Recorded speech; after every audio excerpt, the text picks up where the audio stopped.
Keep going. Okay. So Leslie told me about the Valley Trade Connection, and that she was able to have a nice massage every now and then, and some great stuff, and she didn't have to use money. And I was psyched about that, and I liked the community aspect too. I thought that maybe some people that wouldn't be able to join the Potters Co-op or take classes would be able to if we used the Valley barter money. And we've had one little girl in the kids class already do a full session, and it was great. And I got to take a retreat up at Woolman Hill, which was excellent. So I think it's a great thing, and it's pretty exciting here today. I'm enjoying looking at everybody.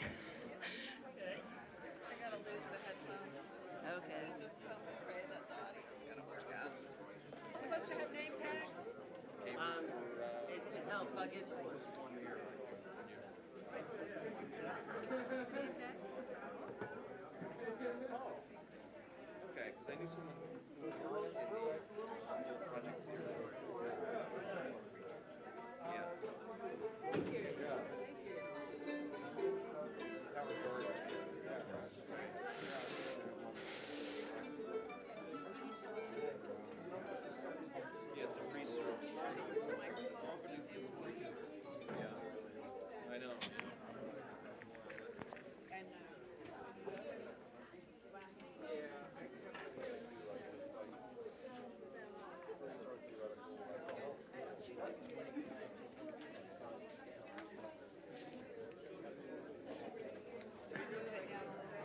Down? I have a loud voice. Yeah. You want me to start now? Or we'll wait for... Are you going to ask me questions, or am I just supposed to answer the ones you just asked me? Okay, my name is Margaret Lobenstein, and my business is Alternative Approaches. And what I do is I help people who are stuck. And one of my clients came to me very interested in using my services because she was facing a hard decision about whether or not to change careers. And she asked me if I would consider, because she was between jobs, whether I would consider bartering through this mechanism. And that was the first I heard of it. So then I pursued it. I found out more about it. This was when it was still at the university. And I think it's a wonderful idea because it means that we can really all help each other out. You get essentially, if you pay $5, you get $50 worth of money to start with. So that sort of gives a little extra impetus. And another thing I like about it is that somebody may need my services. They may be trying to figure out what to do the next step in their career, or whether to move, any of those kind of issues.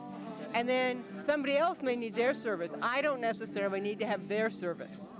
That's what I like about using the currency. I may need somebody else's services to help me. I called an electrician to see whether I needed a light on my walk. And I could use the money I'd gotten from the people who needed my services to get a service that I needed. It doesn't have to be a direct one-on-one barter. So this way, people who are between jobs, who would like help with a resume or whatever, may not have money, but if they have this money, they can use me when they need me. Does that answer your question?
Like energy.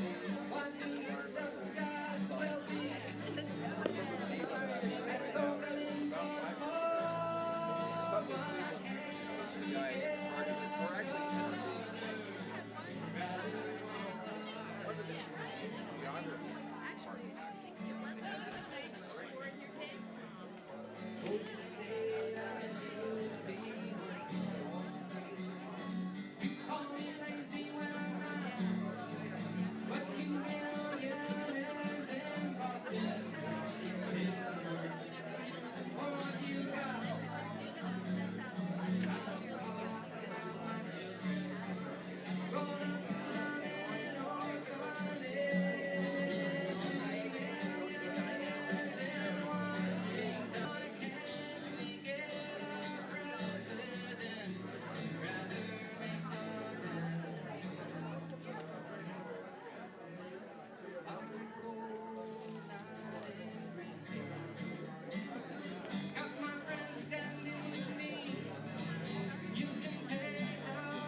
Hi, my name's Tim Mitchell. I'm a VISTA volunteer working at the Franklin County Community Development Corporation in Greenfield, Massachusetts.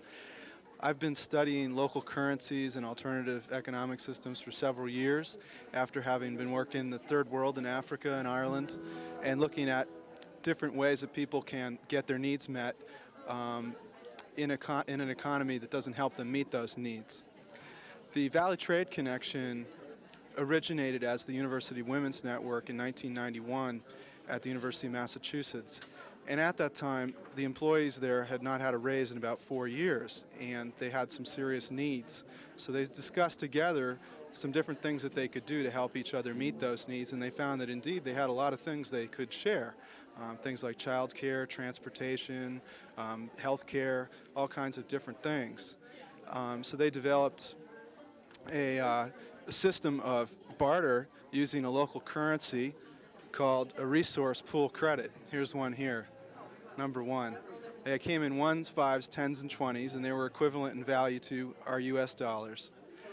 New members joining got 500 of these for free, and they, in subsequent years, exchanged them. So that there's about $15,000 worth of these floating around out there now, and we expect that people will exchange them in for the new currency, which brings us to the Valley Trade Connection. In August of last year, the women who were involved in the University Women's Network were numbered about 100 that were trading in these credits. And they decided that, along with their family and friends, it might be good to open the system up to the community in general. And so they met with a variety of people from Amherst, Northampton, and eventually Greenfield to explore ways of enlarging the system. Now, just about this time, Gurnam Khalsa, who's the woman who started the University Women's Resource Pool, visited Ithaca, New York, in upstate New York, where they've developed their own money called the Ithaca Hour. And this was developed by a guy named Paul Glover, who was also a VISTA volunteer, several years ago. And right now, there's about 1,200 people and 200 businesses in the Ithaca region that are exchanging Ithaca hours. They've added about $48,000 initially to the Ithaca economy, and of course every time people exchange hours for goods and services, that number continues to double. So by now they've probably added next to $1 million to the local economy that wouldn't be there otherwise. Paul Glover, the guy who runs the program, is a VISTA volunteer, as I mentioned. He's able to meet about 95% of his monthly expenses using alternative currencies. This includes rent, entertainment, food, mileage for his car, you name it. He's able to acquire it locally using Ithaca hours. So Gurnam Khalsa went and saw this system and was really inspired because it had a lot of benefits over the way the resource pool operated. So what we did is we got together a steering committee comprised of people from throughout the Pioneer Valley who took the best of what we had learned at Ithaca and other currency systems and brought it here to the Pioneer Valley and created the Valley Trade Connection. Our currency is called the Valley Dollar. Valley dollars are minted in 1s, 5s, 10s, and 20s and are equivalent in value to U.S. currency. And we plan to put about 70,000 Valley dollars into circulation in 1995. And of course, every time someone spends them, if they're all spent one time, that adds $140,000 to the local economy. If everyone spends those again another time, it doubles again to $280,000. So you can see in a very short period of time, by people exchanging these, that the value added to our local economy is greatly increased, and people are getting their needs met by other people who have things to offer them. So it really taps the resources that are in the community, because there's tons of people with talents and resources and time in this area who have things to offer, but right now don't have any way to offer them to people. So they do them as hobbies, or they do them for friends. And this offers them an opportunity to create even a micro enterprise, a small business based on what they love to do, which might be photography or tobogganing or dance lessons or any number of things. In addition, a number of businesses have joined the Valley Trade Connection. Right now we have a number of restaurants in the Amherst Northampton area, also in Greenfield, and we plan to expand into all kinds of other businesses as well, hardware, food, and so forth, so people can meet their basic needs. Right now, the Valley Trade Connection has about 140 members, and we hope today to double that at least. And the more people that join the Valley Trade Connection, the more places there will be to spend Valley dollars, and therefore the greater amount of Valley dollars people can accept for their goods and services. Right now, people can accept a mix of federal currency and local currency to suit their needs. So it offers the ultimate in flexibility. Can you hear me? And Good. just I'd to like to finish welcome up, you again. we're really hoping that And as I'd many like to people say, as first of possible all, for become all the involved, kids, and there's we're an the face open, painting going voluntary on member right outside the organization, door in the hallway. and anyone is Dr. welcome Brownlee to join. has great face Anyone who has painting. something to offer the community can join. And Costs now, $5 a year, our and you're listed in a teacher directory that will be published presentation. in the Valley Optimist 6 times a year. Debbie And Wild, Roger Tinknell, and you get Reggie 50 Valley Silverster. dollars just for signing up. So Here I we go. encourage you to sign up and bring your talents and your love and your creativity and share it with the rest of us. Thank you.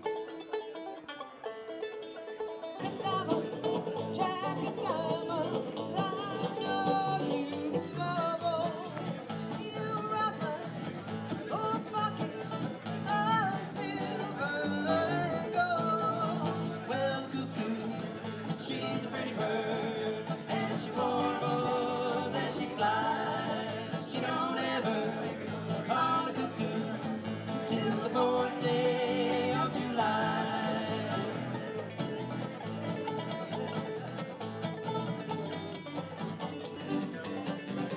Jack of diamonds, Jack of diamonds, I know you love all you right. Gold pockets of silver and gold. We don't ever call the cuckoo till the 4th day of July.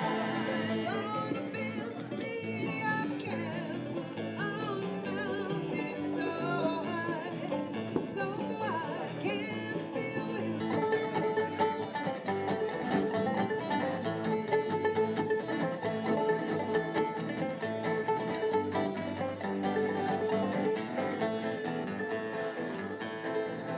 Well, Alfred, have considered what makes women love men. Then I sit back and wonder what makes men love them. Well, the cuckoo, she's a pretty bird, and she warbles as she flies. She don't ever call a cuckoo till the 4th day of July. Well, the cuckoo, she's a pretty bird, and she warbles as she flies. She don't ever call a cuckoo. I'm Jennifer Weist. I'm a new arrival to Pelham, and I'm an environmental educator, sometimes illustrator and cooker. So I look at anything as kids out there, tutoring, teacher hikes, whatever. And I'm interested in this because it is. Folks in the back there want to introduce themselves? Siri? I'm Suribal Khalsa, and I practice acupuncture and Chinese medicine in Alaska. And I can just speak for it being an excellent thing. I've been fortunate to be involved since the inception when in its previous incarnation as the resource pool. And it really works out. It's done everything from gotten apple pies made to remortgaging our house and paying for the lawyer's fees with credit. So I think it's really viable. It's neat to see the exposition and the growth of it now.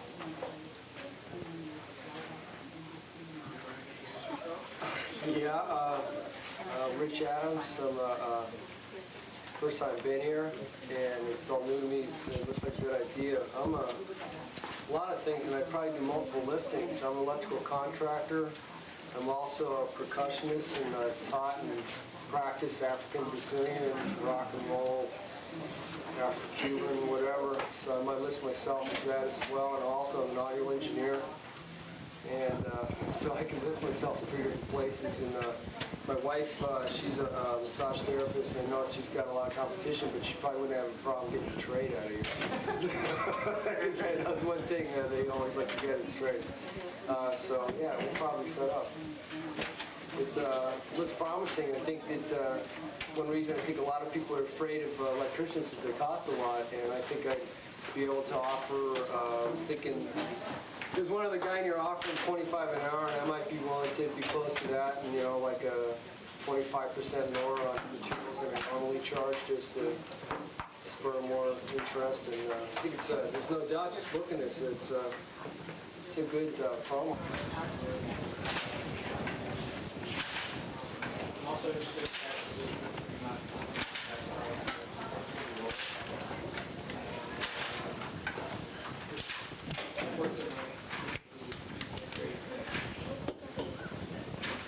We've got a couple of new folks here. You from the orientation? Yeah, Would you like to introduce yourself? sure. My name's Joe Cerrito from Greenfield. I'm interested in learning more what this is about.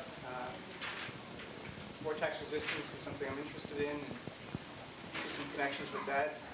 We just acquired an old farm, and I'm wondering what I'm going to do with it. So just looking for some connections and some ideas. Well, we have electricians, carpenters, general contractors. Great. Well, Terry Angelitis, and I'm just here to find out exactly how it works, the mechanics of it all. This is my son Justin, who probably would introduce himself. Justin Schumacher from Greenfield, and trying to get him to sign up to offer computer training for kids. He's a self-taught programmer. He's built quite a hardware system. And he can offer a lot if he gets over his shyness. So. Thanks, Dad.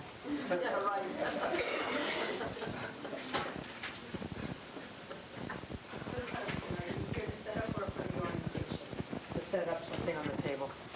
Oh, So it's self-monitored by the actual exchange of the cards.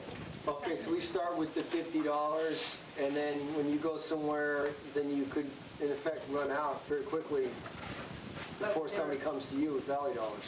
That's possible, and there's also several other ways that Valley Dollars can come to you. We have, at this moment, 10 targeted services. We're looking for a dentist and a plumber and a picture framer and a few others that are in materials. So if you are a current member and you encourage one of the targeted services to become part of the network, then you pay the $50 finder's fee. So that's another way you can earn Valley Dollars. And we will be having a loan and grant program as well. If those happen to be a fit. That's another way they're being distributed. Okay, and another question my wife had was, can you refuse to provide service to certain people? Or are we under a legal contractual basis to have to supply service to anybody? I mean, like she does massage, which is a very personal type of business and work, so she just doesn't want anybody to come to her door expecting to get a massage without her feeling comfortable with that person. Well, it'd be the same as if she was a massage practitioner. Well, she is, yeah. Taking regular Okay. courtesy. Each transaction has to be a mutual benefit to the parties involved, and they agree to make it happen. Well, okay, okay. I think everything has to be done according to the laws of the state of Massachusetts. Right. So whatever, this is no different than anything, any other transaction. Okay. Well, then just my final question, if you don't mind, I hear people talking about more tax resistance, so how does this come into play? So their personal consciousness about how they're doing it. Yeah, but I mean, if they're still reporting what they're trading as income, then where's the tax resistance? You're still paying taxes on income. Oh, okay, I'm catching on. That was an off-the-record comment over here. Did we get that on the camera there?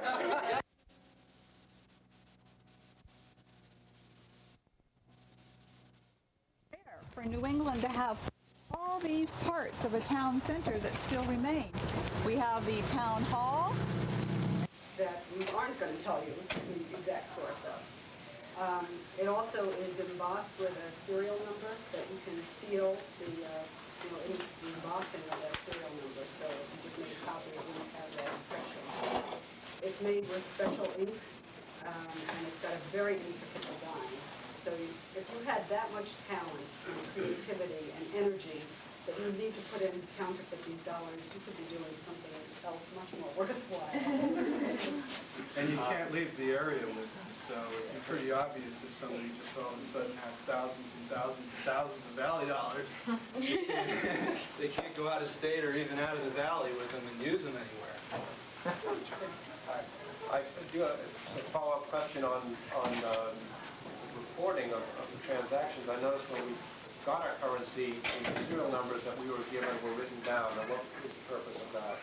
Just mostly for our own records now to have good auditing records that this money was, given out in this correct manner, so that we all of a sudden don't have a big chunk of numbers missing and not know where they went. And they give you 50 for 5. Right. The 50 is a payment for your service available to the network. And once the money comes into your hands and you spend it, there's no record keeping after that. It's just that we need, if anyone wanted to see how much currency we distributed and so forth, they could go and look at our ledger and say, okay, these many ones, these many fives. So we know that you're not pocketing it. Right. Another question. Suppose that I feel that it doesn't work out and I have these Valley dollars left over and I don't want to do the organization anymore and I don't want to spend them with anyone. You I get this American money. Well, not unless you found somebody specific who would want to exchange them. You would be free to make that. You'll issue it for American cash, but you won't take cash. Because it's a registration fee. We're not exchanging. I mean, you can't give us $5 and we'll give you $50 Valley dollars. It's a $5 registration fee, and then $50 Valley dollars is your payment for joining the network. That's how we're initially putting money into circulation. If you wanted to leave the network, you would just call the office and take your name off, and it wouldn't appear in the next round of the directory. And it's for Valley dollars you have left over, and you can either spend them or trade them with someone who might want to exchange them. Where are you getting $50 in exchange for $5? Upstairs, when you register your service with the Valley Trade Connection, you pay a $5 registration. But what's the general fund it's coming out of? How are you able to give out $50? We printed Valley dollars. Federal government does it. Hand it out. Just think, somebody told me the other day, sort of an analogy is, say you had a glass, you made a glass and it was empty, and you gave somebody that glass, and as soon as they exchanged it with somebody, it would be filled up, okay? And then as soon as that person exchanged it, it got emptied again. As soon as they exchanged it, it filled again. So it had to start somewhere. So we printed money worth X amount, and it went into your hands, and as soon as you spend it, it gets filled up with value. So that other person has that value. And then when they exchange it, the next person has value. So it's got to start somewhere. The same with U.S. currency. Interesting. U.S. currency starts from nothing, too. They print it and they give it out as loans. There's no gold standard. Well, it's supposed to represent gold. Not legally. Years and years and years. Not for, I know, but originally. Yeah. So I just. So our money is backed by the real commitment, time, talent, holding the connection. And can you use these services if you don't have any Valley dollars? Good. Meaningful jobs, meaning that there are things that we all love to do, and people here have such an amazing range of talents and things that they like to do, either at the level of a hobby or a level for neighbors or whatever. And this offers them the opportunity to share that with a larger community, to facilitate that exchange. Because I think that the quality of, if you really care about what you do and you exchange that with other people, it adds to the quality of life for everyone. In terms of new markets for members, goods and services, by being listed in the directory, other people know how to find you, and they say, oh, I didn't know he did that, or I didn't know she did this. And it will bring people to you. For businesses, this is ideal. That's the whole, businesses do coupons and have promotions and all kinds of things to get new customers in the door to see what they have to offer. When businesses or individuals advertise or join the Valley Trade Connection, their listing gets in the Valley Optimist, and everyone can see they accept Valley dollars, and they'll come in and check it out, and maybe they'll like what you have, and maybe they'll come again. So they created a new customer base for their business. Foster economic exchanges to improve our quality of life. As you probably heard, just going around, the kinds of things people are offering one another are things that really matter and things that can really make our lives better. And I think that the aspect of ties into the third one, healthier, more cooperative community, the point, is that by getting to know one another, by exchanging things of value, we create those warm bonds of community that right now are so fragmented, and people are feeling that, and they're looking for ways to link up with other people and beat that isolation and so forth. Preserving the environment. This one, people want to know how does that happen? It sounds a little bit dicey. Well, in fact, by shifting our buying habits and our spending habits to local sources, we are avoiding the need for transporting things across great distances, and we're also building a level of accountability that things we are producing end up in our backyard. They don't go to somebody else's backyard, and vice versa. So we're really we're attempting to work with the environment here. There are farmers involved in the Valley Trade Connection, people who work with wood, people who make all kinds of other things out of natural resources that occur in this area, and they do that in a responsible manner. And so really this enables us to beat some of the environmental problems that are created by the larger economy, where we have no idea what's happening on the other end of our purchase, whether it's a sweatshop in Taiwan or whether it's toxic waste being dumped in West Africa and sold as fertilizer, which is happening. So that's sort of some of the rationale behind the system and what we hope that it will produce for all of us. Is ETC taking any sort of position on the moral question of interest on money? Yes. We do our loans that are about it. Money now isn't a commodity. People make money just by trading. We feel like money is a means of exchange and not a commodity, so therefore there should be no interest. You probably know Margaret Kennedy's work there. I'm sorry. I think, given the concern I heard earlier about tax resistance, I think I'd like to assure people here that those of us who undertake that try to do so in a public way and above board, and in no way would it reflect on any other ETC. See how it can possibly have a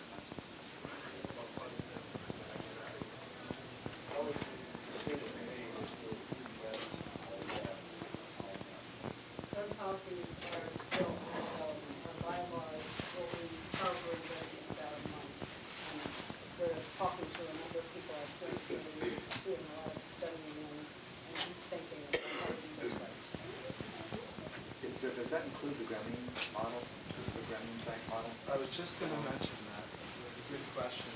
We've made an application for another VISTA volunteer to work with the Franklin County CEC to help members of the VTC develop their businesses. Most of us are not born with basic skills about how to plan, how to make a product, how to market your product, how to price your product, and everything else. And these are skills that we can acquire through experience. There is a model that was developed in Bangladesh and also in Latin America for helping small business owners develop those skills and also get the capital that they need to grow, and also to get the support of other people like them. In Bangladesh, they have a 2% default rate on those loans because it's a peer model where groups of people meet every couple of weeks and discuss their problems and help each other solve them, learn business skills, and access capital that they need. And for anyone to get a new loan, they have to make sure everyone's making their loan payments. We hope to work with a program that was developed from that model in Bangladesh and develop it specifically giving loans in local currency and linking up people with local suppliers where they can spend that more money, developing the business skills of everyone involved. So that there's a lot of people that I talk to who have a hobby or a skill, and they would love to be able to give up the job they don't like, or at least go down to part-time, or maybe make some extra income. And having skills in order to do that, and having the capital to back it is really important. And then also being able to share that experience with other people like yourselves is really worth its weight in gold. So we will be letting you know more about that as it develops. So the loans are actually made in Valley dollars. Capital exclusion, one of the requirements for joining is that you have a good service to operate and willing to accept Valley dollars as part of that for all of that.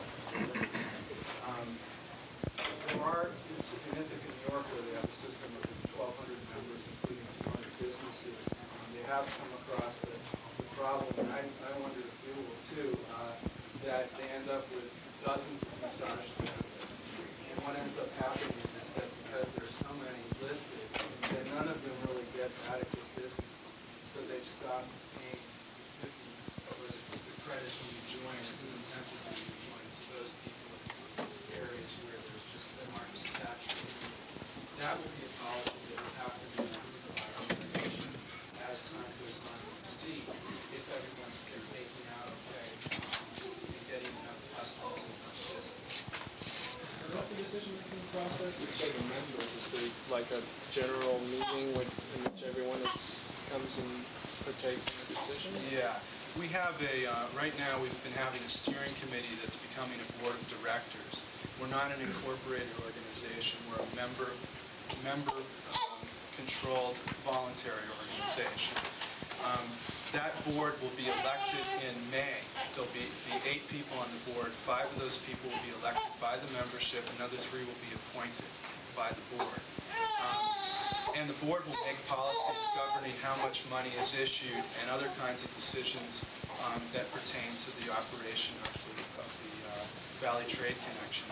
Those decisions are all accountable to the membership, and we put in bylaws so that if there's like 10% of the people in the system disagree with the decision the board has made, it would be reconsidered and possibly overturned.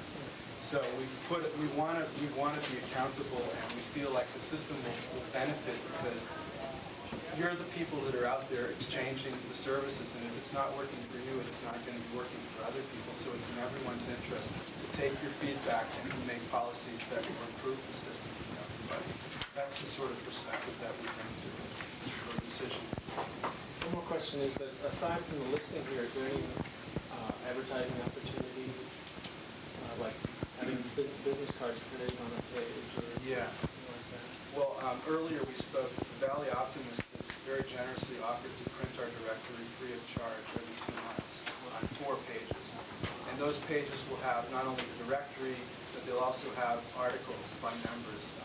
We're going to have like success stories and testimonials from members just to sort of demonstrate what's going on in the system.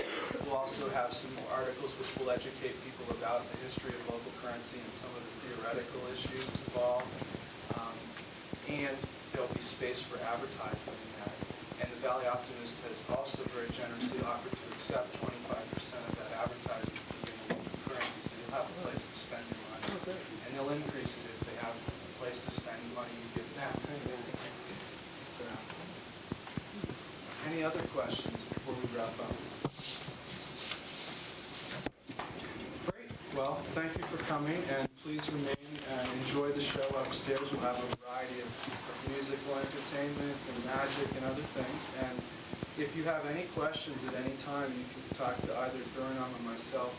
The numbers are in the brochures and the other literature that you've gotten, and we'd love to hear from you. So, thank you.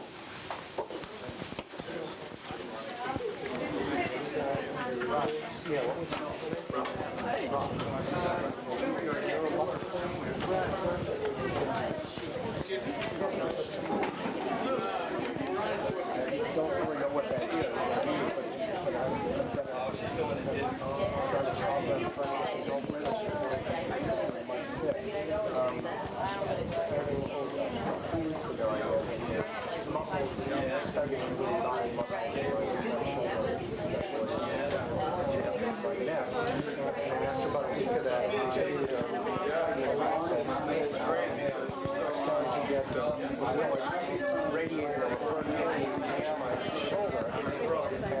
This place smells just right. Smells just like it ought to. And this is also the kind of gathering that my friends in the legislature think of Amherst as having. This fits the stereotype perfectly for what the 159 colleagues that I have in the House of Representatives think of us as, and I absolutely love it. If this can't work here, then I'm not sure it can work anywhere. So I wish you the very best of luck. It's a fabulous idea, and thanks for inviting me.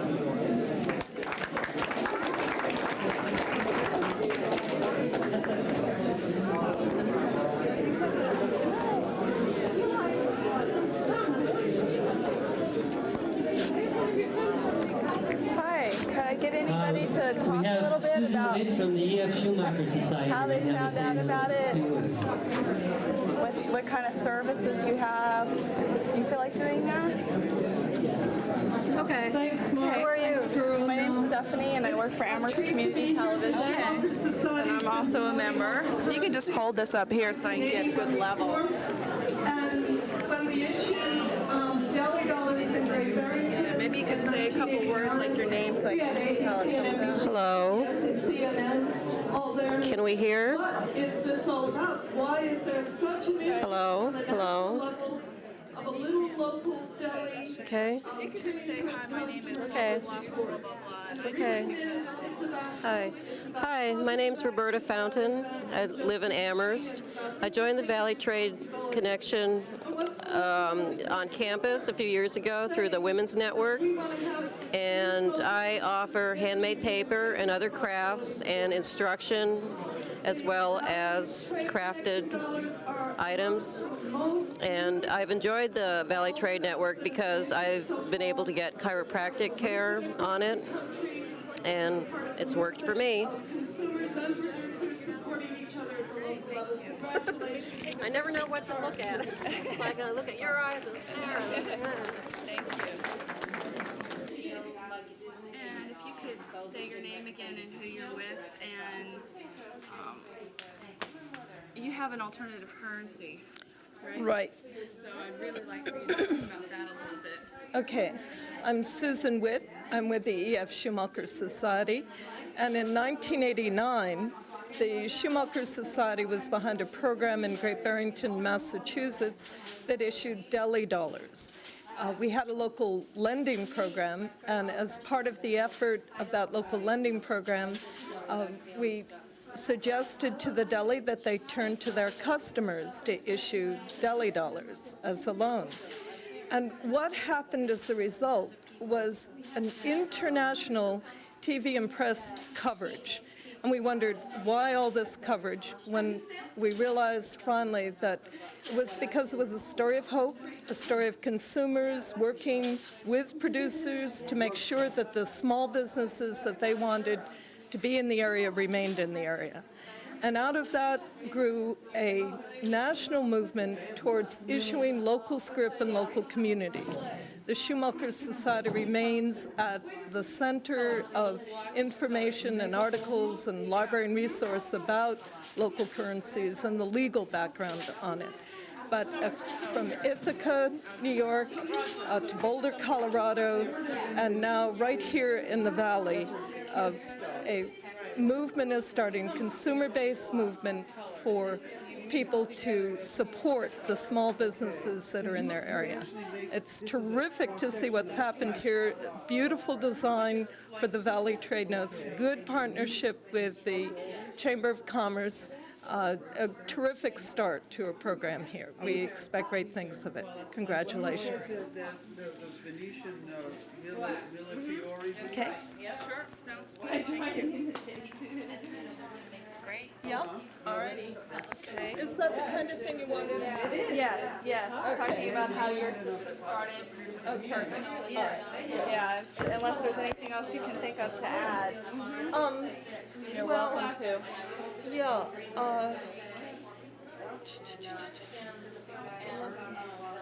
Well, that's probably a lot.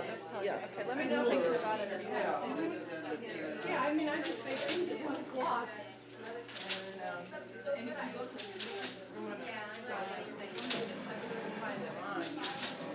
I just picked up some of those beans for my son. Oh, I'd like to get a close up of this. Okay. Oh, really? Should I hold it for you? Yeah, that would be Yeah. helpful. I just have like a bag of those, actually. It is, it's really fun. Yes.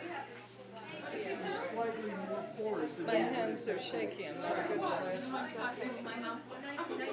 Nice to meet you. Thank you for that demonstration. Okay. Okay? Thank you. Thank you. Are you selling those pieces or are they? No, you can have them if you want. I brought them Great. with you in mind. Okay. And I was going to give Are these? Oh, these are the samples of the money. Yeah. Yeah. Okay. And did you want this? Yes, I do. Definitely. Do you need All right, this back? then, no. Okay. All right, what I'll do is give you this whole pack. All right. Good. All Thank right. you. Is this stuff in there? Yeah. Okay. Super. Thank you very much. Who's this? And you are? Stephanie. Stephanie? Yes. Okay. We welcome any coverage. We do have a library and people do see it. Okay. So if you can do that. Copy? Yeah. Oh, okay. I would like to take a picture of this. I'd like to take a picture of all these monies. Maybe you could sit where Susan's sitting.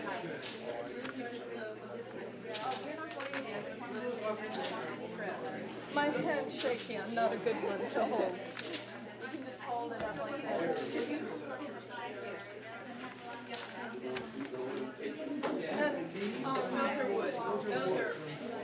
One of them, this one is the local one. That's the Hartsburg School. I have friends that go to that school. Yeah. You need these back, don't you? No, I don't. Oh, then I'll just keep them.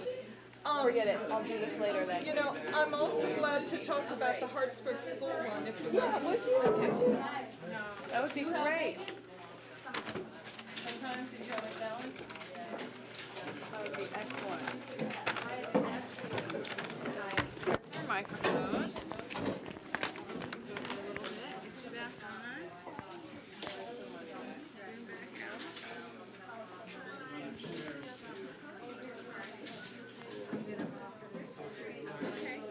There are other efforts here in the valley. The Hartsbrook Waldorf School has issued a script that's sold through the school to the parents. The parents then spend it at participating stores in the regions who return part of the income they have from the sales back to the Waldorf School.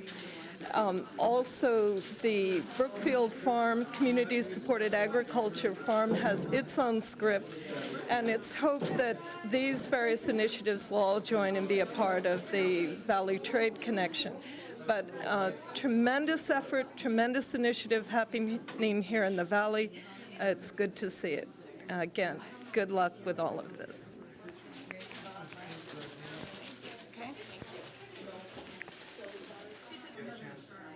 To know you all and for you to know each other, so we'll go around the room and get to know each other. And then I'll talk a little bit about where the Valley Trade Connection comes from and what's sort of the premise behind it and what we hope it will accomplish in the coming year. And then there'll be time for questions and answers. If at any time I say things that doesn't make any sense to you, please stop me and ask me. I'd be happy to clarify it for you if I can. So, I'm going to start with you. Maybe you could say your name, where you're from, and what you'd like to... I'm Warren Nelson from Golden Hill, Deerfield. I came to see whether the idea, you don't have to tell me, I think the idea is great, but I came to see whether my United City to go back to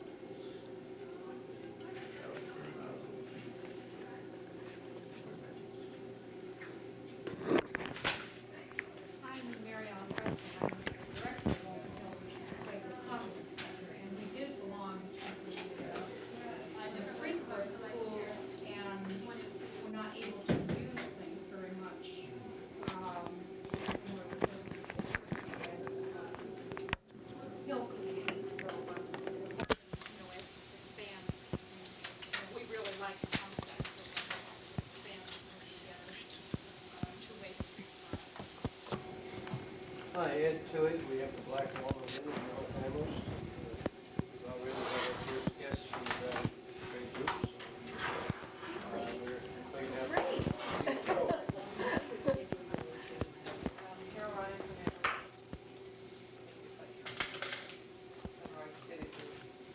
What sort of things do you think you might be able to Well, my husband has a business that involves like maps and diagrams and stuff.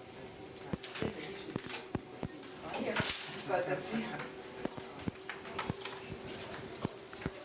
My name's Heather West, and I'm just visited this meeting, and I'm staying at Platinum Martini. Why not sitting on your orientation? No, not at all. We're not My name is Dan Wallace. I live in Amherst. I've been a carpenter for about 20 years. And I'm interested in learning about forms of transaction that might build a better world. Forms of economy more personal. The barter system seems to possess.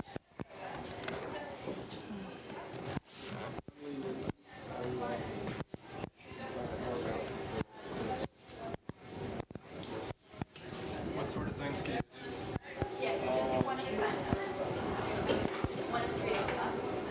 I've been doing a lot of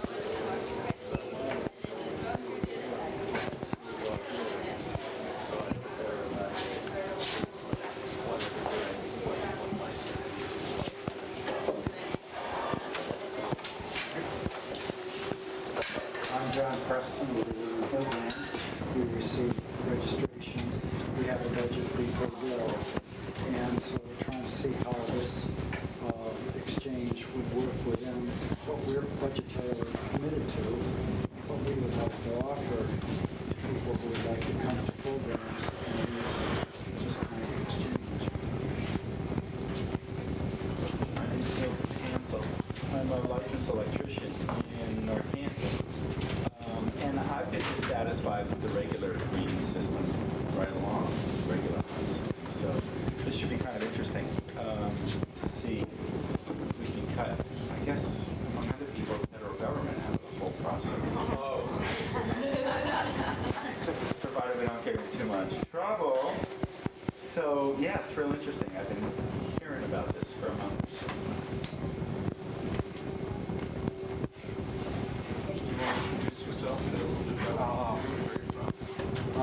When it's been from Leeds, I don't know exactly what it said, just trying to think about all this. We're supposed to say what we can offer, what services we can offer. Yeah, I mean, I could offer some carpentry services, I guess. Could offer some, anyone's interested in a small-scale hydropower site, do some investigation. I'm Susan Witt with the Schumulker Society, and we've been promoting currencies, local currencies, nationally and internationally. It was terrific when Gururam came out and said, I've got to take this further, but it was an idea that she took on herself. But there are some very successful local currencies in Britain. There's one in Ireland, Richard Doothwaite and Mary Doothwaite have set up. And so you're part of a movement across the world, but every area has its own characteristics, as this will show. So interested to see what it'll be like. I'm Jody Cohen. I'm a graduate student in community-based literacy programs. And I'm interested in exploring the link between economic development and literacy. I'm Ann Parkman. I'm also a graduate student at UMass. And I'm interested in looking at the links between education in a similar way, and as well as ecology and the environment in this sort of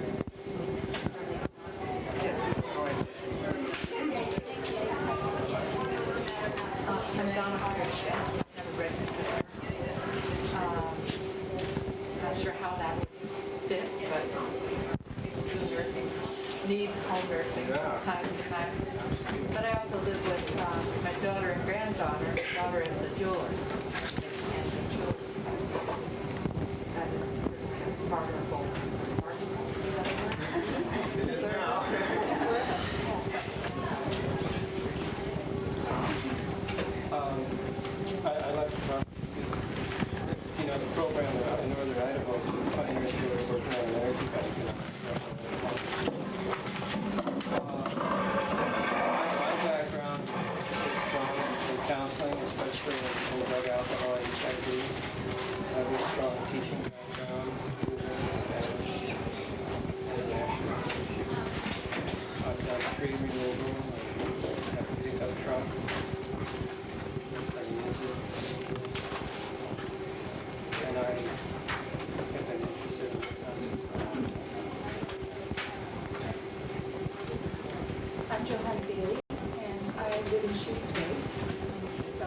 I'm offering coaching services, coaching for personal and professional development, and also career counseling and life planning, life design. And I'm actually looking for carpentry skills because I'm on a house building. I'm building 6 houses this winter, and I'd like somebody to do more of the carpentry so that I can coach for it. I'm Tom Davis from Amherst, and I came down here. And I make 25 years in industrial roofing and all types of roofing and construction work, a little bit of carpentry work, concrete work. Definitely use those skills. I'm Ann Balboni from and I love the internet, and I know about it from the internet. And they were economic, which I'm not sure. I'm Gurnam Karakalsa, and started at the University Women's Network, a resource pool, and it's just flowered into Valley Trade Connection, and I'm very, very pleased to see it germinate, manifest, and be here today. Let's see, do we have anyone, are you here for the orientation? We're eavesdropping. Would you like to introduce yourselves, or? Okay. We hardly know what's happening. Okay. So why don't we say a little bit about where the Valley Trade Connection comes from and what the goals of the program are. Gurnam has been involved with this since 1991. So, Okay. What gave rise to this was a period in the time when people at the university hadn't had raises in 5 years and feeling the pinch of the economy. And we were part of a women's network group. And we said, we have a lot of skills and resources to share with each other that would help ease everybody's struggle. So some people could offer childcare, and some people could do cooking, and some people could do older care, and some people could do writing. Lots of skills emerged. We sat in a circle, something like this. We were about 25, and went around the room and said, what's something I need? And what's something I can offer? And so many connections just came out of that one meeting that we started a more formalized way of making these exchanges possible. And we asked our friends and our spouses to join us, and that expanded the realm of services available. And in this past 6 months, we've seen a way toward making a community-wide endeavor. And so that's where the Valley Trade Connection comes in. We have here, this may soon be a collector's item, University Women's Network Resource Pool credits. And so this was the very informal currency that we exchanged since 1991. And we saw as it went more community-wide, we would need something more respectable, something more counterfeit-proof, something more official-looking. And so I think you may have all seen at this point in the Valley dollars, and I think they fit the bill pretty nicely. no pun intended. Bill. The bill. Okay. The Valley Trade Connection offers 3 primary services. We print and manage the local currency, the Valley Dollar, which Gurnam has just mentioned. We maintain and publish a membership directory which lists all the products and services that are offered by the members. The Valley Optimist, which some of you may know, which is a free publication that gets distributed in this region, has very generously offered to print the directory for us free of charge every 2 months.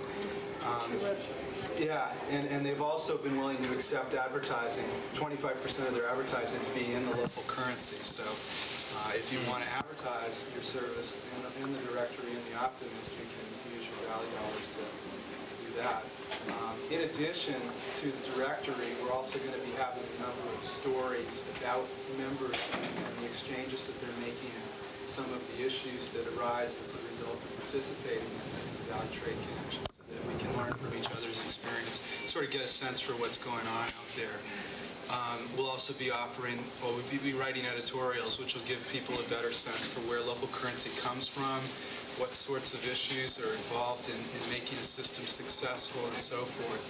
So it'll serve a number of purposes, and hopefully it will give us more exposure, more exposure so that more people will join, because the more people that are involved, the more places there are to spend your currency, and the more you can sort of shift from your U.S. dollars a little bit to Valley dollars for some of your needs.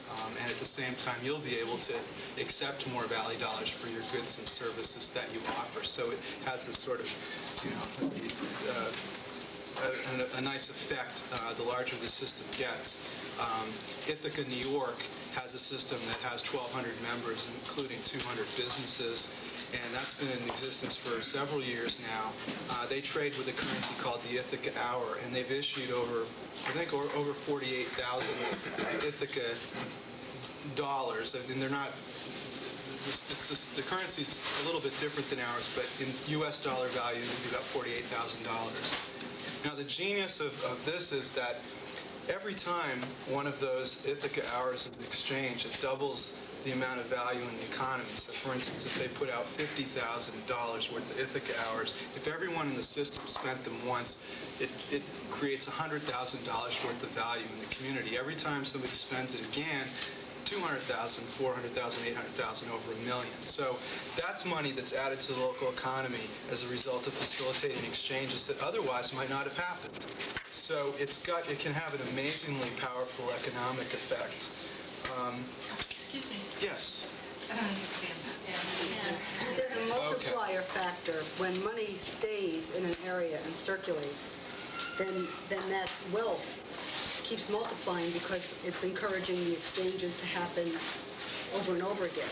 If you earn your paycheck and you spend it at a national chain, that money has left the area, that wealth has gone from the area. So by spending it locally, that enables that person to spend it locally and that person to spend it locally, so the wealth of the community is multiplied many times over. Valley dollars are pretty much worthless outside of the Pioneer Valley, so they have to be spent here.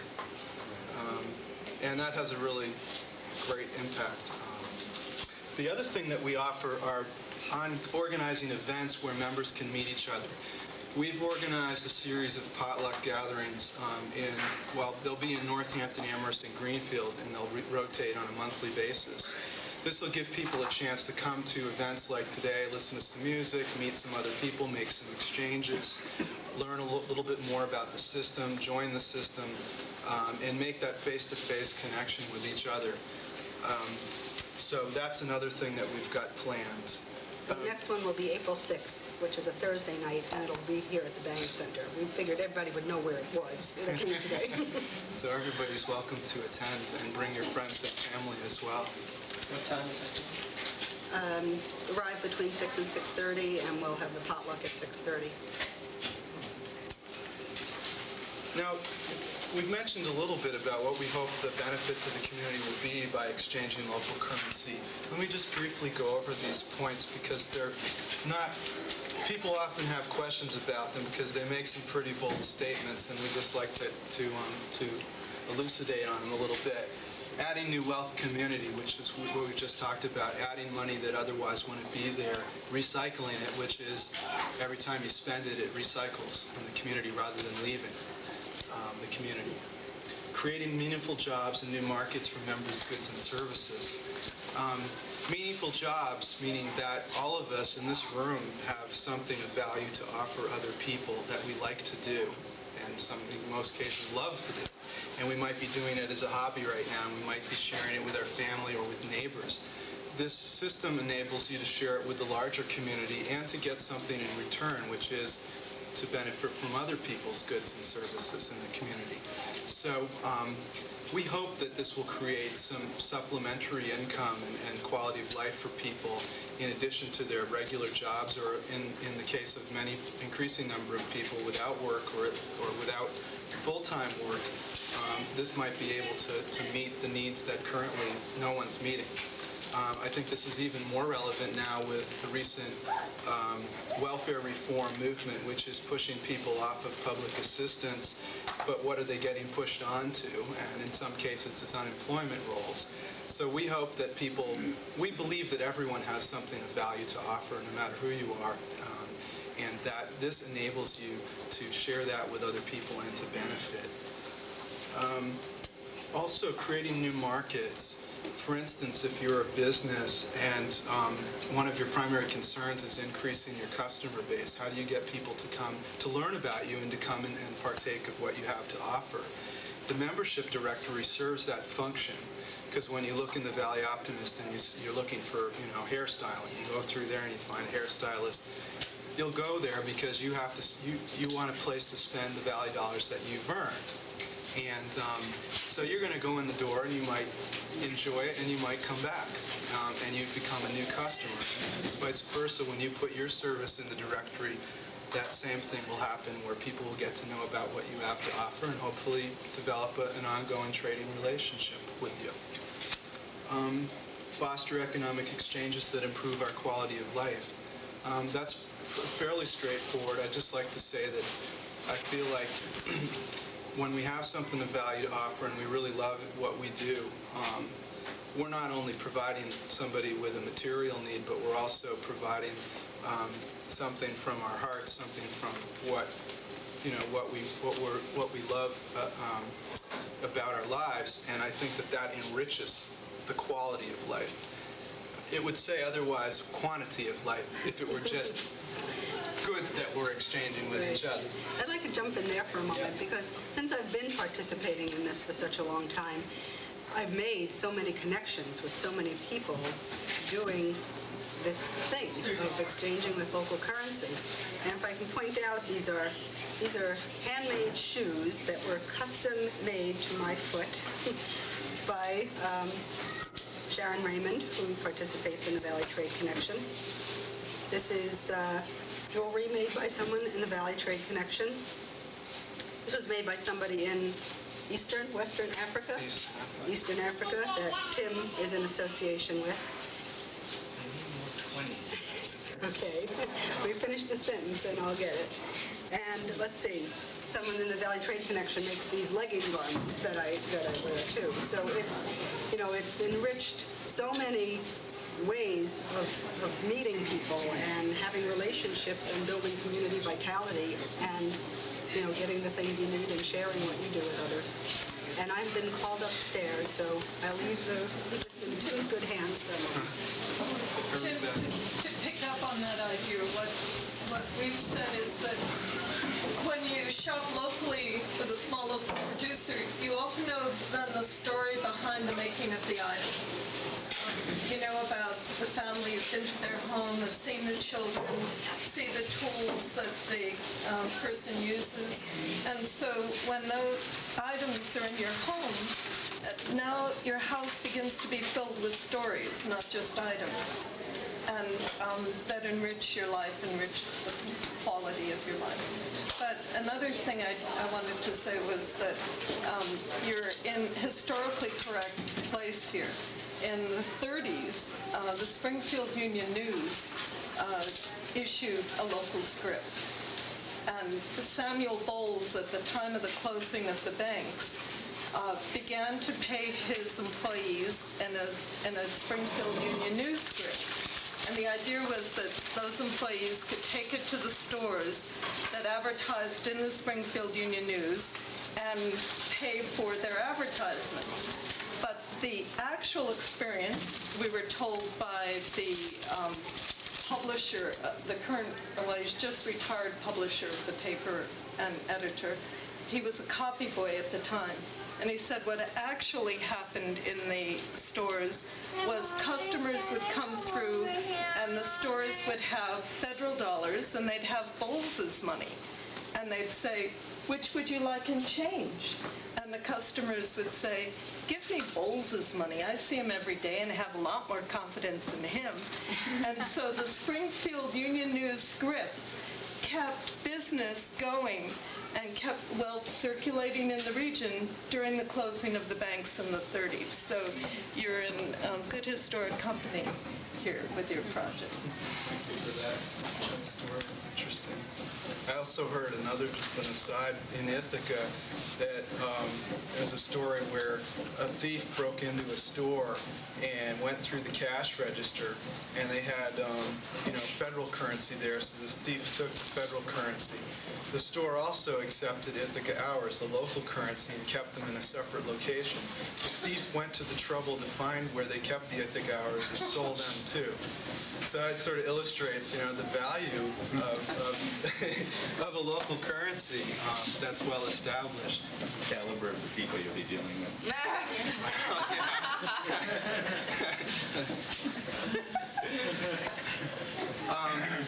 We've talked a little bit about encouraging a healthier, more cooperative community. I'd like to touch on helping preserve the environment. What do we mean by that?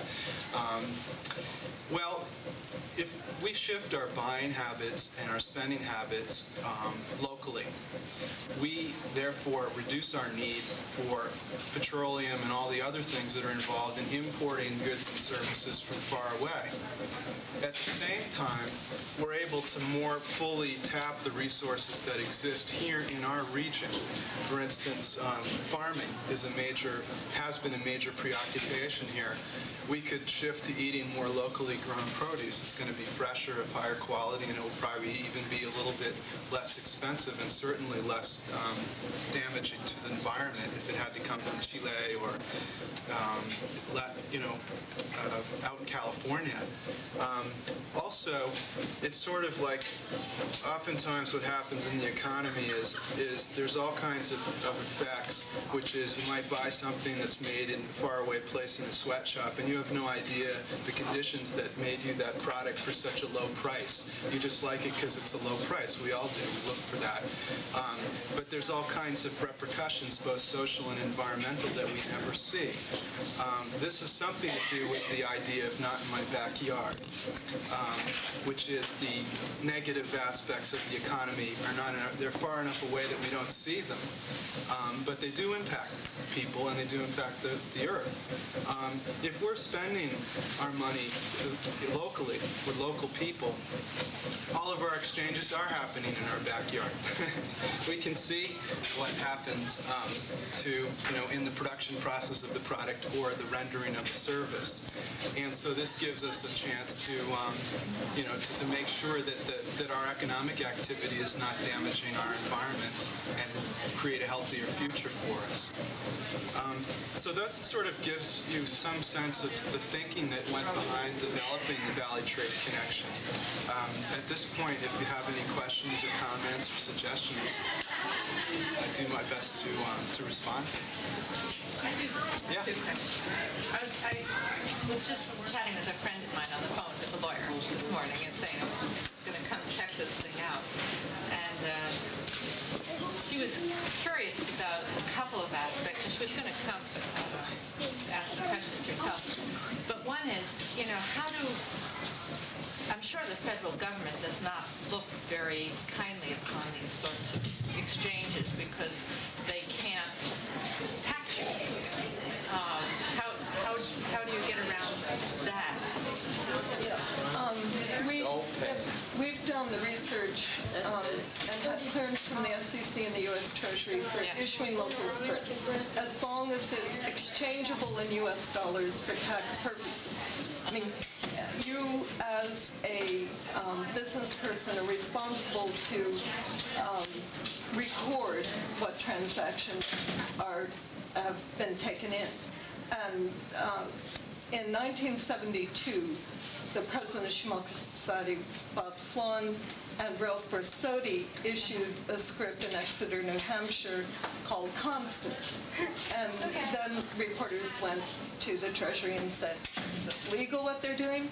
The Treasury said they can issue acorns for all we're concerned as long as they're exchangeable in U.S. dollars for tax purposes. Okay, so as a business person, you're responsible to record your transactions in the U.S. dollar amount. It says on the tax forms that you're supposed to report all your income, whether it's in dollars, or you're supposed to report the market value of any barter that you got. And so this script, the Valley dollars, would be like a barter, and therefore we're supposed to report it, and of course we all will. Not everybody. I should say. I do not. Maybe you're on it, too. Shot was. We had, in the last orientation session, we had a number of people who identified themselves as tax resistors, and they were very interested in this question. And the way we respond to it is that, just like in the regular economy, if you receive cash from somebody, it's up to you whether you report it. We're not going to be a watchdog figuring out who's exchanging, who's claiming, who's not claiming. That's up to you and the IRS and whoever else you might come in contact with. Now, there have been other questions about, do we track the money? Well, to ensure the integrity of the system, we track, when we pass out currency, we put the serial number on a ledger, and we say who it went to. And and for most people, it's just $50. And so when you get your 50 Valley dollars, we write down that you got 50 Valley dollars. When you've spent those, there's no record. It's just that initial, that ledger enables us, anybody who's interested in seeing where our money goes, that we can say we've issued X amount of currency and no other. So that kind of would help rule out any kind of corruption or any kind of leakage of the currency into the local economy. But for other kinds of purposes, we don't keep any records. That's one of the nice things about a script system, because there are all kinds of other barter systems where every time you want to make a transaction, you have to call into somebody who's operating a computer and punch into a database, and it's just a lot of hassle and paperwork.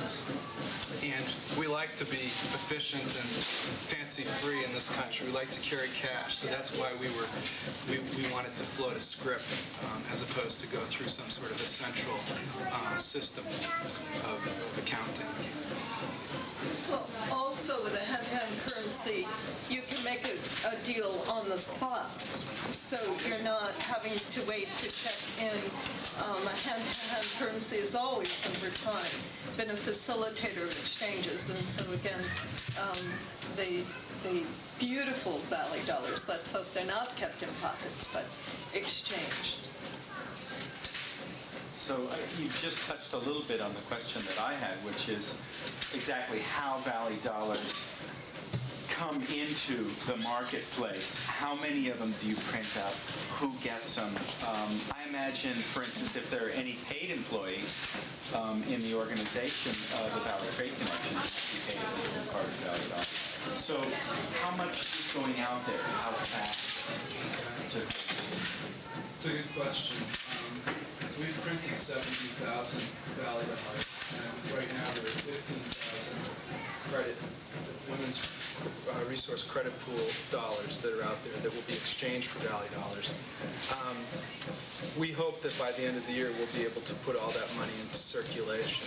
The way in which it enters, there are three ways that we'll enter into the, go from our Fort Knox up in Greenfield out to the communities. When you join, you get 50 Valley dollars gratis. Just start spending to get you going until you get your own income. That's one way. Another way is when we have a system of referrals and incentives. For instance, right now we need more auto mechanics. So we're offering a finder's fee to anyone who turns us on to an auto mechanic and will join the system. So that's one way. Another way you can make money, and it goes out. We're also developing several kinds of loan programs in local currency that will be interest-free. Now, why interest-free? In most loans, you get interest.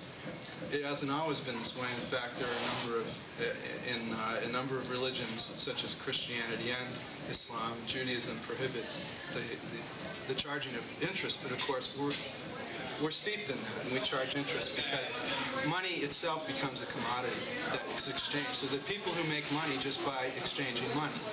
And we believe that that damages the integrity of the currency and also the intent behind why we trade with each other. So we look at our currency as a means of exchange only. $1 is $1. It's $1. So through these loan programs, people will be able to get no-interest loans for personal reasons, for business reasons, and they'll be able to be paid back in a variety of ways. We're exploring this now, so please don't quote me on this, but you might be able to pay back your currency. You could pay back your loan either in local currency, US dollars, or you could do community service with some organization in the Valley, and at a certain rate, like $10 an hour or $10 an hour, that would enable you to pay back the loan and at the same time give something to the community for that. So we're investigating that. We're also investigating developing a peer lending program, which some of you might be familiar with. It's been developed in Bangladesh and in Latin America. It's been extremely successful in helping very small businesses, what they call micro-enterprises, in growing. And the reasoning behind this for us is that there are many people, part of the VTC, who would love to turn their hobby into a small business to supplement their income. Or they might just want to give up their old job altogether. Or maybe they don't have a job at all and they want to create a job. And to create any kind of a successful business, you need four things. You need credit. In this case, you get Valley Dollars to help you buy your supplies or pay for other services you might need, like you might maybe need somebody to write you a brochure to let people know. You can pay them with Valley Dollars. You're going to need business skills. Nobody's born knowing how to keep the books and how to price products and how to market those products and how to produce them and everything else. So in a peer lending model, we also would be, teaching you how to do all those very basic business skills, which transfer into managing the household expenses and everything else. So it's a very useful skill, even if you don't become an entrepreneur in the classic sense of the word. And fourthly, the other thing that we found that for micro-entrepreneurs to be successful is they tend to be isolated. We work at our kitchen table, and we're not out there networking and getting feedback and getting support. And a peer lending program brings like 4 to 10 small business people together, and they share and support each other. And they're also function as the loan review committee, so if you want to go for a loan, you have to convince your peers that you're good for the credit. And they're going to make sure that once you get the loan, that you're going to be able to pay it back by being successful. So right now we've applied for a VISTA volunteer position to help develop this program and help folks in the Valley Trade Connection make more of a stab at generating their own income from the skills and resources that they have. So those are some different ideas that we have for getting currency out, for making it work for you, and benefiting the community. Question. I'll go for you first. Is as far as the way the economy works now, if you do certain things, you get so much per hour, or you do something else with a different amount per hour. Is this just you set whatever you borrow, you agree on a rate between the two people, or is there some idea that an hour is an hour? Well, we've tossed around this idea a lot, and it's a difficult area.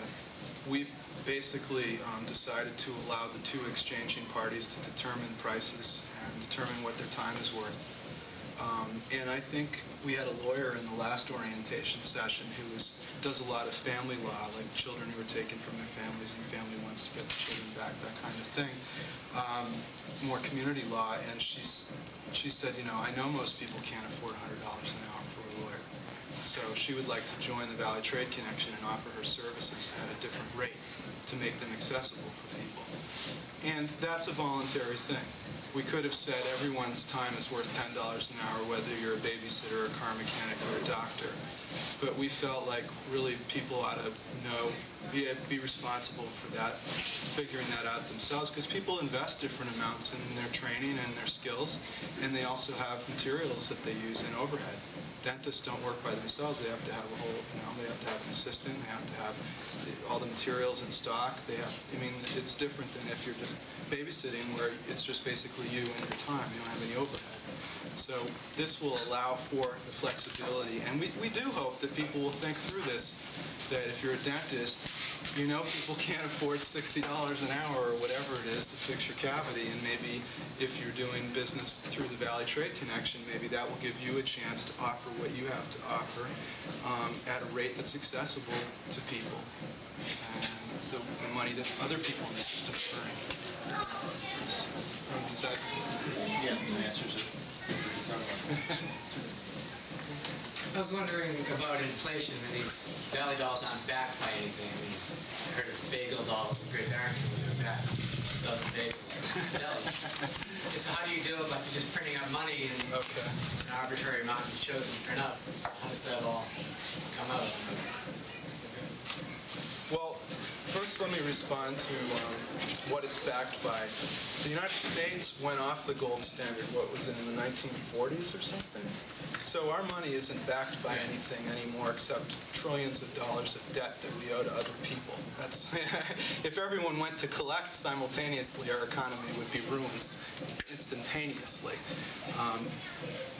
Now, our money is backed by something, and it's backed by the commitment that all of the people involved in the Valley Trade Connection make to provide their goods or services in exchange for the Valley Dollar. So it's backed not by gold sitting somewhere in a safe, but it's backed by a commitment that everyone makes to each other to honor the Valley Dollar as a medium of exchange that will be respected.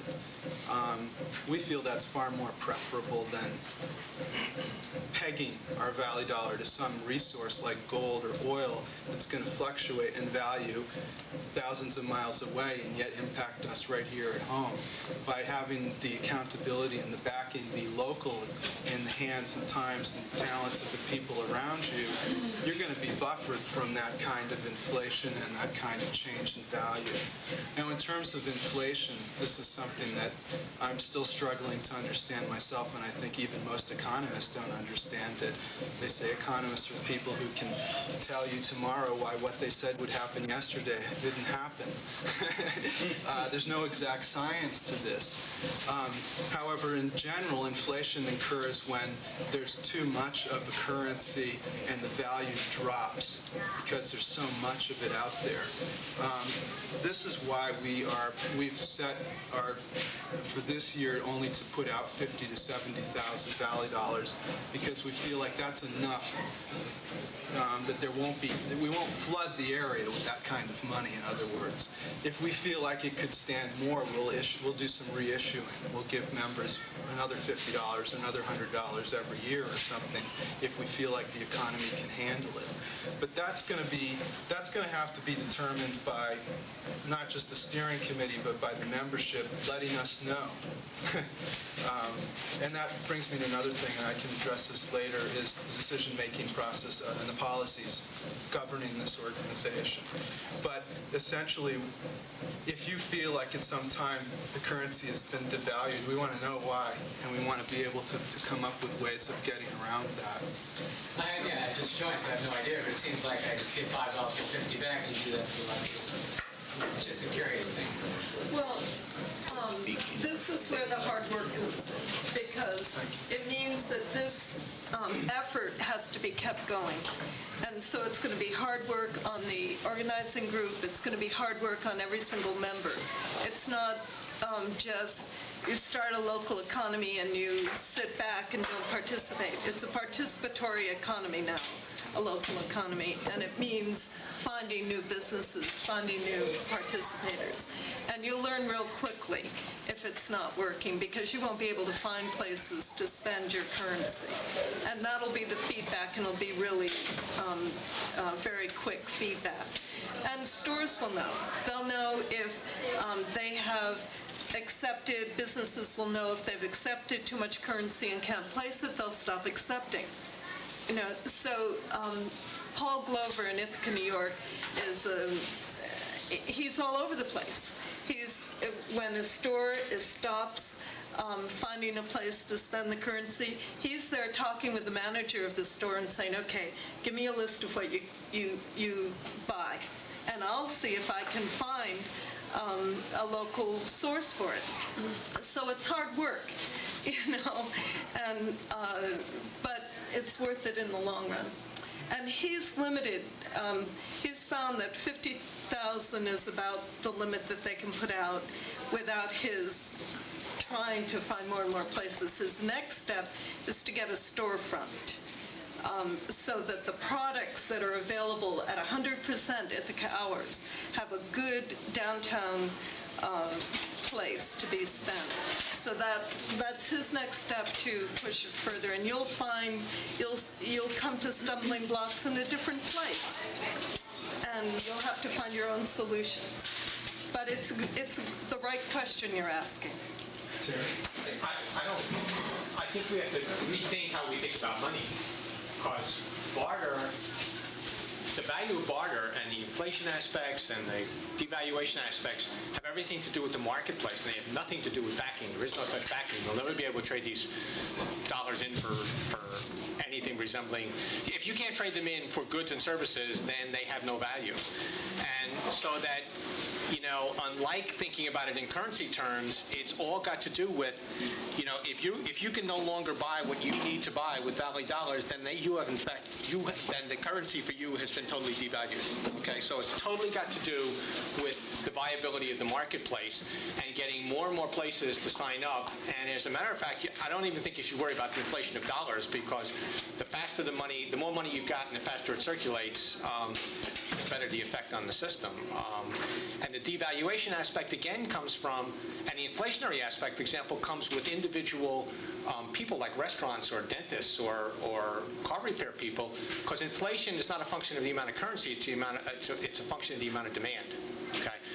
And when your local dentist has already taken more Valley dollars than he knows how to realistically spend, then his price is going to go up or his availability is going to go down, and that's the inflation effect that you're going to find in the system. So it's not, again, related to the currency so much as it's related to the conditions in the marketplace. And what makes for a healthy marketplace is to have more and more players who are willing to keep exchanging goods and services as close to 100% dollars as you can. And the closer you can accomplish that, that's what keeps the value up. There is no value. And the interesting thing is that the value is all internal. Okay, so it belongs to us. Any other questions? Well, what is the decision-making that you've set up? And do you have a corporate structure? Okay. That's an important question. We've been in the transition from the University Women's Network to the Valley Trade Connection. We've had 8 people who are all were members of the resource pool and now are members of the Valley Trade Connection as a steering committee and as a board of directors. This will become an elected body in May. Membership will elect 5 board members, and the board will appoint 3 other members. Great. And we've just published, or just putting together our bylaws, or polishing our bylaws so that if the membership feels like any of the policies that the board of directors makes, there's a way of appealing and overturning any of those policies. If there's like 10% of the membership that's upset with something, they can overturn something that the board, or get it reconsidered by the board. So, because really the only way the system is going to be successful is if we have your input into that decision-making process, because what's happening out there is what's happening with all the exchanges that you make, and you know much better than some Federal Reserve sitting behind closed doors thousands of miles away about what to do. We're going to be accountable. We're local. We live here. We'll be in touch through events and through your calls and through meeting with you to remedy any errors that result from policy, and also just keep refining, make it better and better. And it's going to change over time, so we'll have to go back and rethink things and just. But you're not incorporated yet.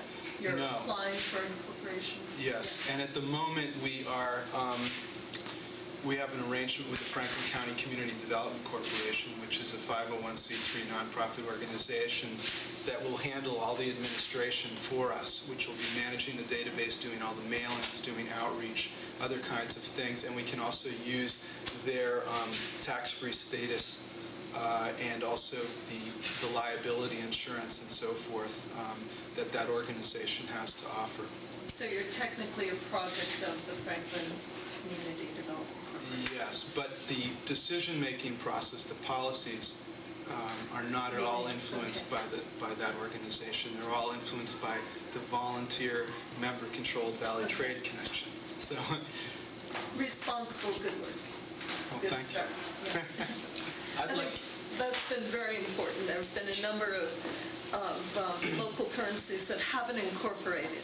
And we're very, as the Schumacher Society promoting this, we very strongly support a nonprofit incorporation, though not necessarily tax exempt, but a nonprofit incorporation process and a democratic base so that the members do have a concern, because as you grow, that continually democratic participation is going to be essential.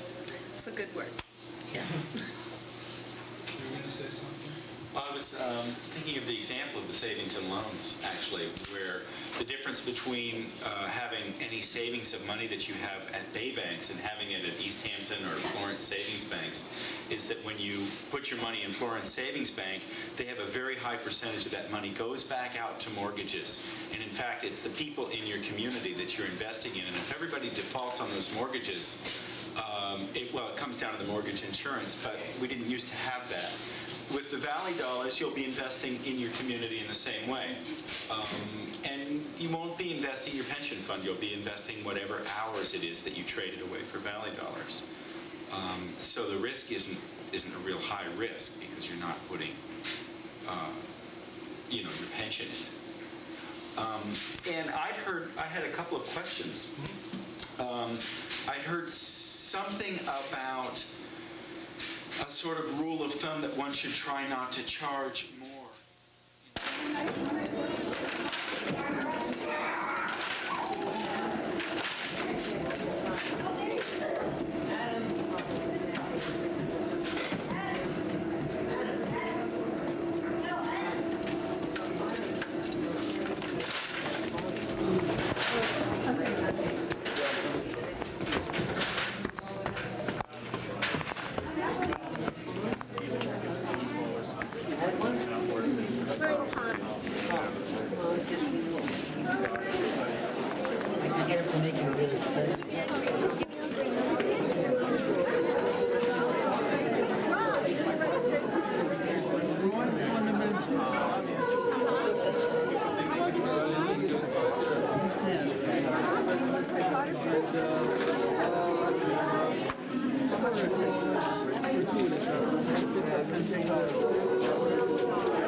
Leslie Carrier, the Organic Gourmet, and I found out about the Valley Trade Connection a number of years ago.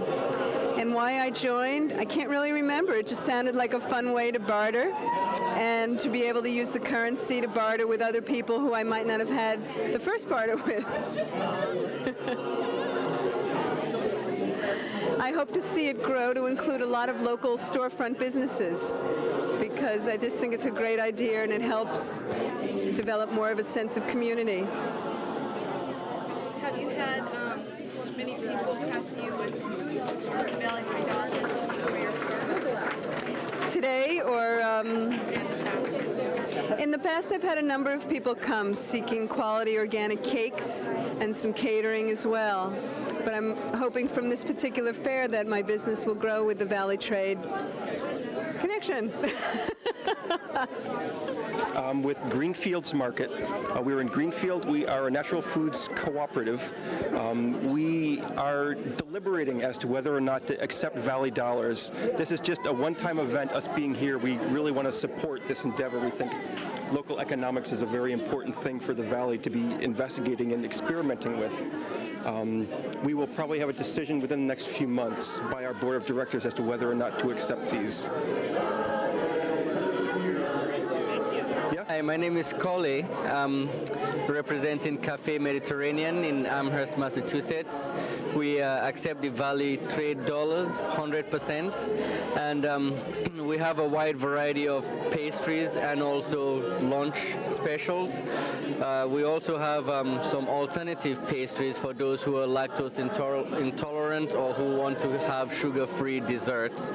And we also serve a wide variety of lunch specials, which include Greek salad, tabbouleh, hummus, and other deli sandwiches. Thank you.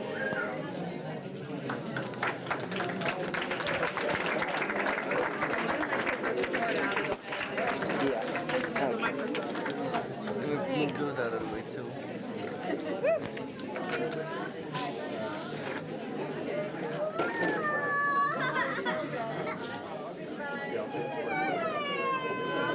With Green Island Spoken Audio Library.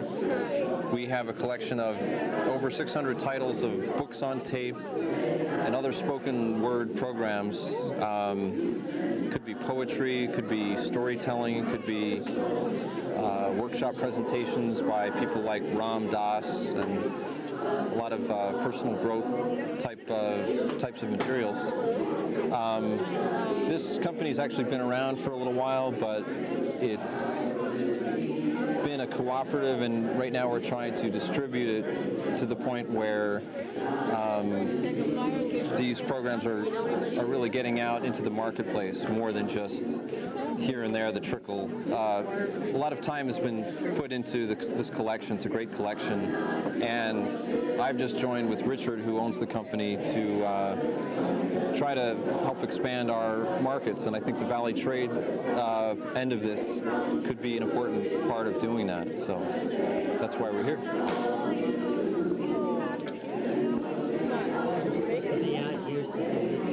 Is that okay? Right, we wait for the person to come.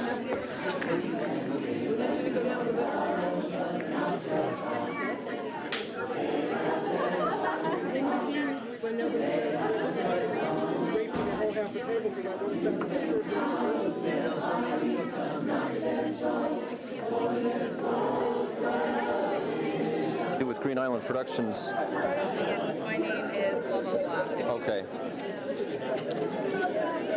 My name's Steve Uncles, and in addition to what I do with Green Island Productions, Green Island Spoken Audio Library, they also produce, Green Island produces some of the programs that I mentioned, books on tape and that type of material.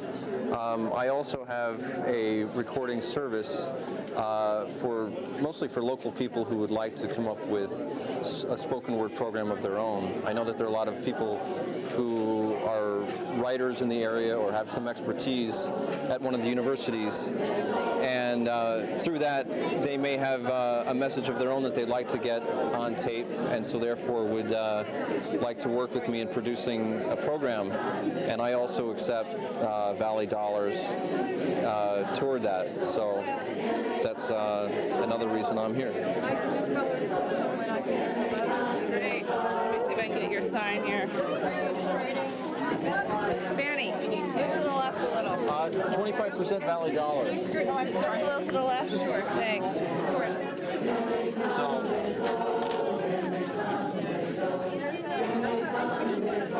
You gotta toot your own horn too, right? Okay. Thank you. Yeah. Fanny. Yes. Yes. How did you find out about Valley Trade Connection?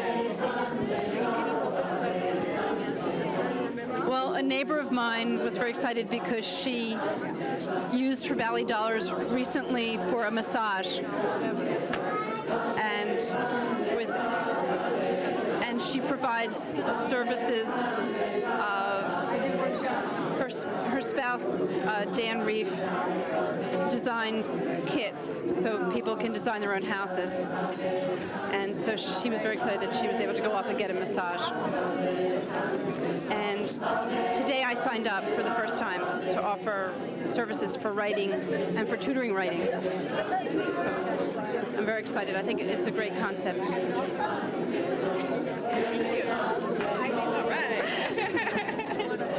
How do you feel, Sharon? Okay. If you want, I can prep you questions. All right, I'll try to start off with the BS, and then you can ask me something. Do you want? Get these things out of the way.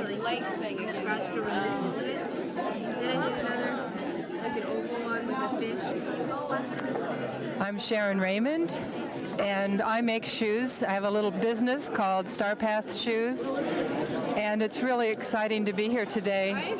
I live at Sirius Community and try to integrate a simple way of life into mine as best I can, and seeing the opportunity to make a pair of shoes and then exchange it for some food is a really exciting experience.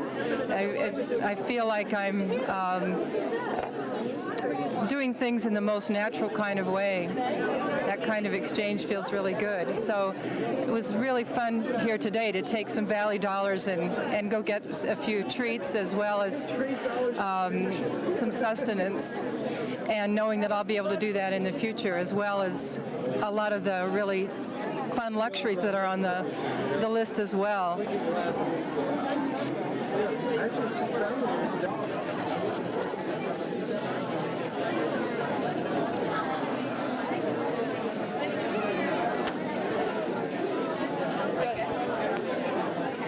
Hi there. Hi. You want to say again? I'm Donna from Buffalo. Okay. I'm going to try and make you guys a guest player to bring back the Okay. My name is Donna Gates, and I run a Potters Co-op called Mud Pie Potters, and we're located in Leverett. And I got involved with the Valley Trade Connection, I'd say about a year ago, and I was very poor then, and it made a whole lot of sense. And I was very happy to be able to get involved with the barter system. And we've had one little girl take a class with us, and it was really great. And I don't know, I just enjoy, and I'm like completely fritzing out.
My name is Jagtar Singh, and I'm from New India Restaurant. I hope that things work very good, and I like to see is better.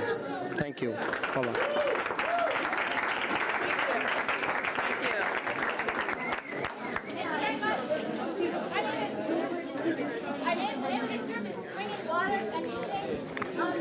Traditional village music from New England from the 1700s, what you just heard, as well as traditional village music of the Balkans, which you'll hear later on. That song was called Rainbow.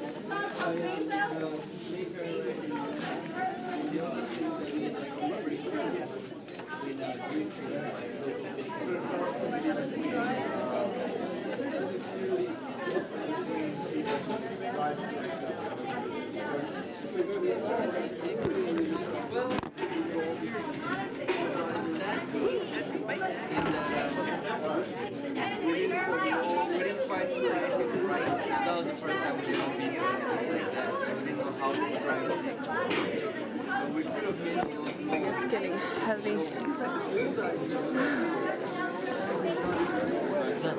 Footage? Pardon? Are you doing this for the HCTV? Yeah. You got I lots hope of good so. footage? I hope so. There's a lot of sound effects going on, so I'm not so sure how